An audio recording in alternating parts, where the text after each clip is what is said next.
My mom was more to me than just a mom. She was really my best friend.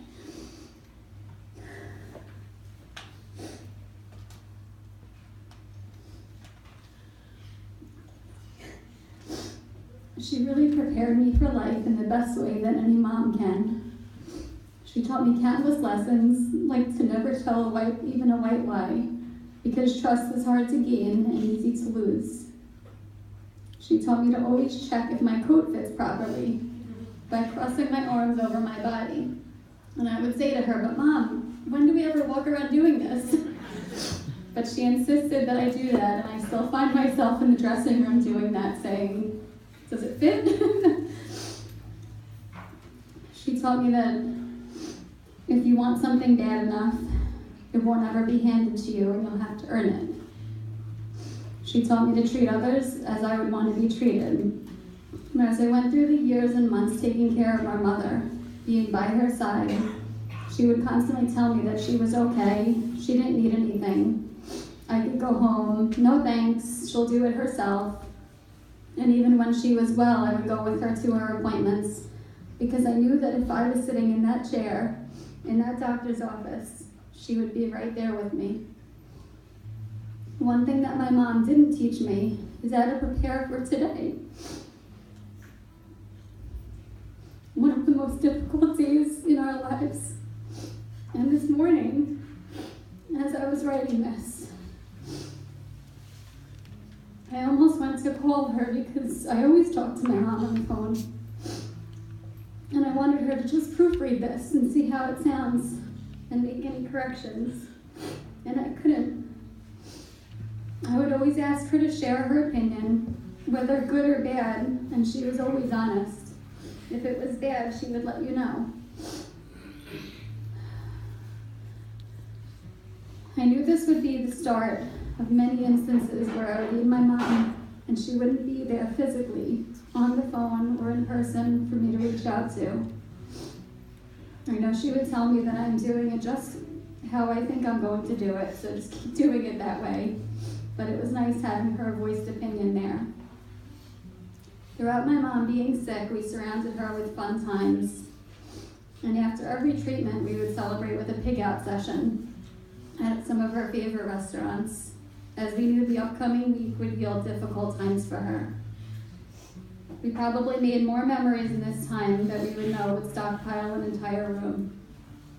And one of the last trips that we took together was this past Valentine's Day in 2016. Her, myself, and Carrie took an all-girls trip, our first one, to Barbados. And it was really the first girls trip we've ever taken, surprisingly. We shared a bedroom, we stayed up late chatting, explored the island, and met some really amazing people. And we brought back a wealth of knowledge, a stronger love, and a bond for each other, and had even more memories. We talked about new trips that we would go on as well.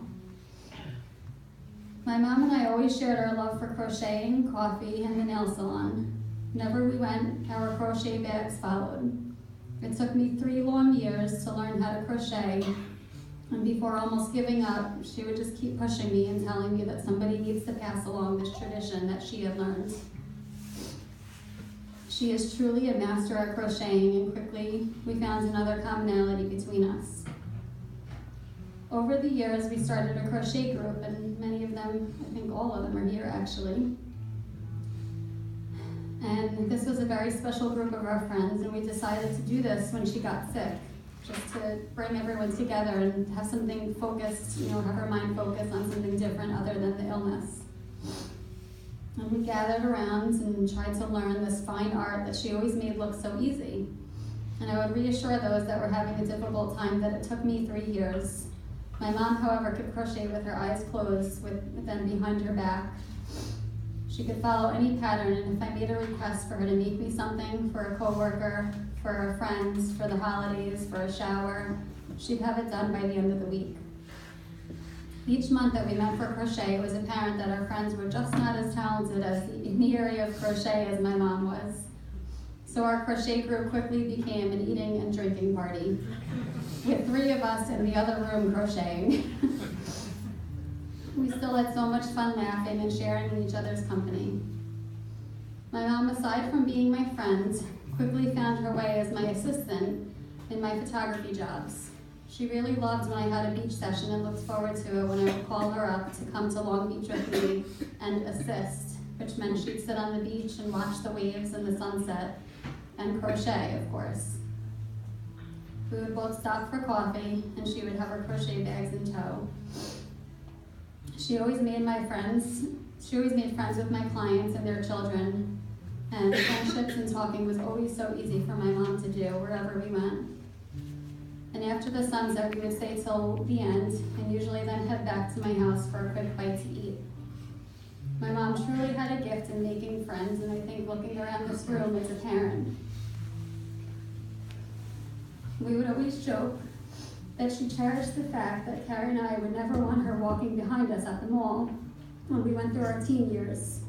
We never went through that phase and actually wanted her to walk beside us. I feel blessed in knowing that my mom knew everything about my life. Nothing hardly was ever a secret for as long as I can remember. And I could talk on the phone with her on the way to school and then to work. And then I would call her during my 3 seconds at school and on my way home. And sometimes we would just talk about nothing. It would just be silent. But I knew she was in the car ride with me. My mom was diagnosed 3.5 years ago.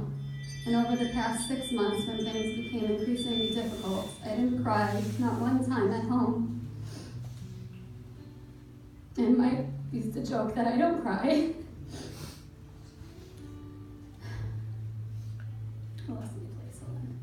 I didn't want this time to be with my mom remembered as being sad, as we didn't know just how long we had together.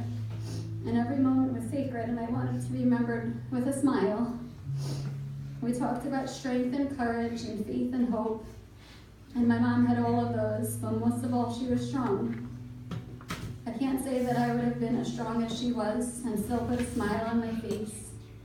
And I recall just about a month ago, I just had to get something.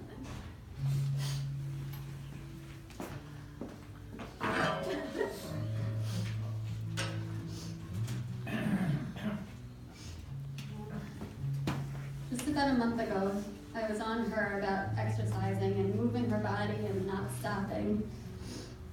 And she sent me this video on, I think it was Snapchat or just a video she made of her makeshift dumbbell that she found. And she just sat there like this in front of the video, and she said, "I'm working out, doing my exercises," and then she jiggled her arm fat that everyone has and said, "I'm getting rid of this."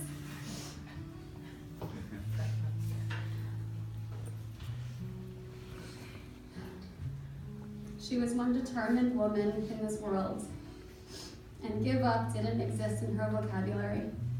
She truly had a village helping her through this entire time, from friends who came out of the woodworks to sit and talk with my mom, cry with her, maybe drop off some goodies from Trader Joe's or pots of soup, and family like my aunt, her sister Gloria, and Uncle Jim, who were there whenever she needed them despite living in Florida. My Aunt Gloria assumed the role of her personal nurse from day one and continued this role until my mom didn't need her anymore. And as difficult as it was for my mom, she knew she really had the best care in the world, and there was no stranger ever taking care of my mom. When she was too weak to stand, Mike was there to hold her up and not let her go, and really acted like a son to my mom. And I know she confided in him like she would to a son, and she was proud of him. And my dad, despite them being divorced, he treated my mom as if he were a new wife, a new love, with caring and dedication each and every single day, making her breakfast and then lunch and checking back in to help her. But I think everyone around her made it easy for her to I skipped. My mom was a very independent woman, and to accept the help from others was really difficult. And I know I'm like that as well. I don't accept help very well. But I think everyone around her made it so easy for her to accept it and not say no, because she truly was never a burden. I'm almost done. For every day that my friends at work would ask me how my mom was doing, I would always say, okay. Because knowing that your mom, your best friend, was definitely not okay was heart-wrenching. But I always appreciated everybody constantly checking in. My mom was my rock, my best friend, my confidant, and the list goes on. She was my favorite person to talk to on the phone about anything and nothing. My favorite person to go to the beach with. And words cannot begin to describe how much my heart aches and pains to know that each day I can no longer physically share life's treasures with my mom, but she will forever hold a spot in my heart. And for all those that are on our journey with our mom, since day one, there has always been hearts appearing since the first day of her chemo treatment. In our food, on our bodies from bruises on the ground, in the sky. And since my mom has passed, 3 hearts have already appeared. And many more from friends that have texted me pictures. And I think that this shows that my mom will always be with us.